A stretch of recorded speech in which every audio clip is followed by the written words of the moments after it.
Morning. আজকে NIOS বোর্ডের class 10 এর এসএসটি সাবজেক্টের chapter 26 environmental degradation and disaster management এটা সম্পর্কে আলোচনা করব। প্রথমেই বলি, এনভায়রনমেন্ট বলতে আমরা কি বুঝি। এনভায়রনমেন্ট হচ্ছে আমাদের চারপাশে যা রয়েছে, যার মধ্যে আমরা রয়েছে, সেটাই হচ্ছে এনভায়রনমেন্ট। এই এনভায়রনমেন্টের যে কম্পোনেন্টগুলো রয়েছে তাকে আমরা দুটো ভাগে ভাগ করতে পারি। একটা হচ্ছে বায়োটিক আর একটা আবায়োটিক। বায়োটিক মানে লিভিং থিং। বায়োটিক কম্পোনেন্টের মধ্যে পড়ছে human being, insects, animals, birds, plants. Abiotic কম্পোনেন্টের মধ্যে sunlight, land, air, water, etcetera. এই বায়োটিক এবং আবায়োটিক এই দুটো কম্পোনেন্ট নিয়ে এনভায়রনমেন্ট, কিন্তু এর বাইরেও রয়েছে বেশ কিছু কম্পোনেন্ট। তাকে আমরা এই আবায়োটিক যে কম্পোনেন্ট রয়েছে তাকে আমরা আরো তিনটে ভাগে ভাগ করতে পারি। একটা হচ্ছে ন্যাচারাল কম্পোনেন্ট। ন্যাচারালের মধ্যে sunlight, land, water, air. Human made component, যা কিছু মানুষ তৈরি করেছে কৃত্রিমভাবে, সেগুলোকে বলা হয় হিউম্যান মেড কম্পোনেন্ট। এই হিউম্যান মেড কম্পোনেন্টের মধ্যে রয়েছে park, school, college, road, railways, airways, etcetera. Human made natural কম্পোনেন্টের বাইরে আমরা যে সোসাইটিতে বিলং করি, আমরা যে বিভিন্ন কাস্টে বিলং করছি, রিলিজিয়ানে বিলং করছি, তার আলাদা আলাদা কালচার রয়েছে, এটাকে বলা হয় সোশ্যাল কম্পোনেন্ট। এই সবকটি কম্পোনেন্ট নিয়ে এনভায়রনমেন্ট, যার মধ্যে আমরা বাঁচি। এরপরে আমরা আলোচনা করব যে environment is a dynamic pattern. কেন? কারণ এনভায়রনমেন্ট কিন্তু সবসময় চেঞ্জ হচ্ছে, কখনোই এনভায়রনমেন্ট স্ট্যাটিক নয়।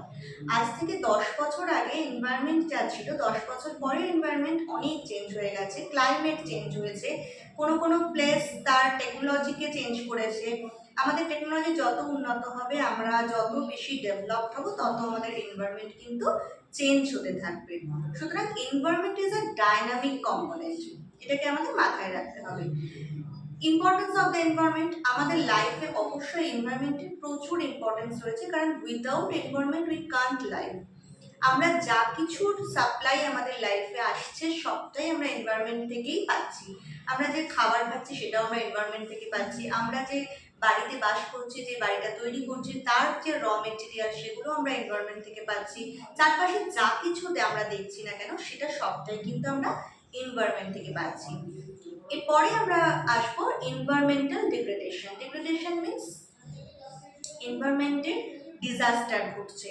কেন ঘটছে? কারণ এর কতগুলো কারণ রয়েছে। কি কি কারণ? Number 1, over population. এত বেশি পপুলেশন বেড়ে গেছে, যে কারণে কি হচ্ছে, প্রচুর পরিমাণে ডিম্যান্ড বেড়ে গেছে সব কিছুর।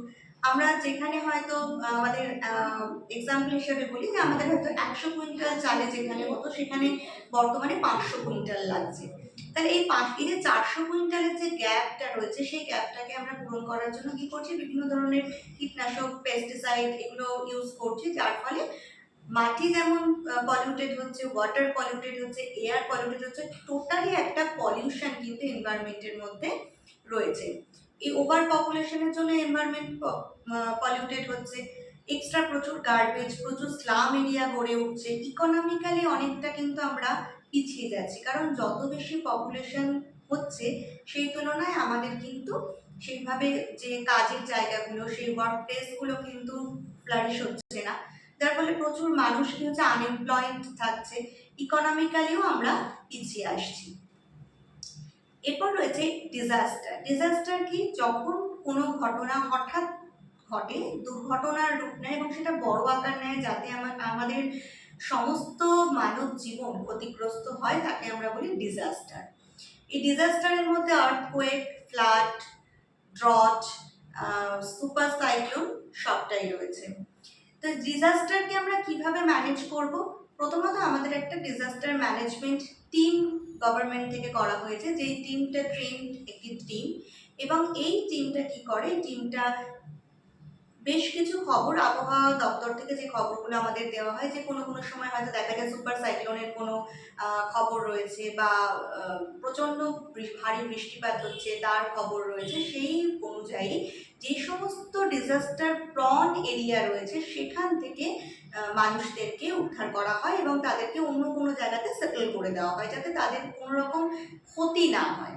কারণ এনভায়রনমেন্টের এই যে ডিজাস্টার, তাকে তো আমরা কোনোভাবেই আটকাতে পারছি না। যত এনভায়রনমেন্টাল ডিগ্রেডেশন হবে তত কিন্তু ডিজাস্টার বাড়তে থাকবে।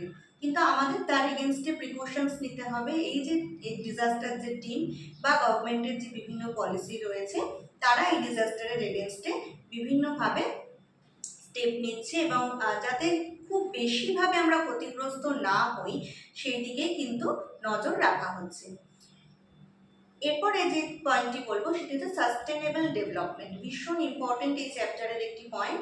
সাস্টেনেবল ডেভেলপমেন্টটা কি, যে ডেভেলপমেন্টটা অবশ্যই আমাদের টেকনোলজি যখন উন্নত হচ্ছে আমরা সব কিছুতেই ডেভেলপমেন্ট করব, কিন্তু আমরা ততটাই ডেভেলপমেন্ট করব যেই ডেভেলপমেন্টটা আমাদের ইন ফিউচারে কাজে লাগবে, এবং সেই ডেভেলপমেন্ট করতে গিয়ে আমরা এনভায়রনমেন্টকে হার্ম করব না। এনভায়রনমেন্টের যে সমস্ত কম্পোনেন্ট রয়েছে তাকে এমনভাবে ইউজ করব না যাতে ভবিষ্যতে আর সেই কম্পোনেন্টগুলোর স্কারসিটি দেখা না যায়। তার মানে যে কম্পোনেন্টগুলোকে আমরা ইউজ করছি সেগুলোরকে আমরা প্রপারলি টেকনোলজির সাথে ইউজ করে একটা সুন্দর ডেভেলপমেন্ট করব, যেই ডেভেলপমেন্টটা আমাদের ইন ফিউচারে কাজে লাগবে। এটাকেই বলা হয় সাস্টেনেবল ডেভেলপমেন্ট। এই প্রসেসে আমরা যদি এগোতে থাকি, বা আমরা যদি বর্তমানে যেটা দেখা যায় আমরা অর্গানিক বিভিন্ন প্রোডাক্ট ইউজ করি, পেট্রোল ডিজেল এগুলোর পরিবর্তে বায়োগ্যাস ইউজের একটা প্রবণতা দেখা দিচ্ছে, এইভাবে যদি মডিফাই করা যায় তাহলে হয়তো ইন ফিউচারে এই এনভায়রনমেন্টাল ডিগ্রেডেশনকে অনেকটাই আটকানো সম্ভব হবে। আজকে এই চ্যাপ্টার আমরা এখানেই শেষ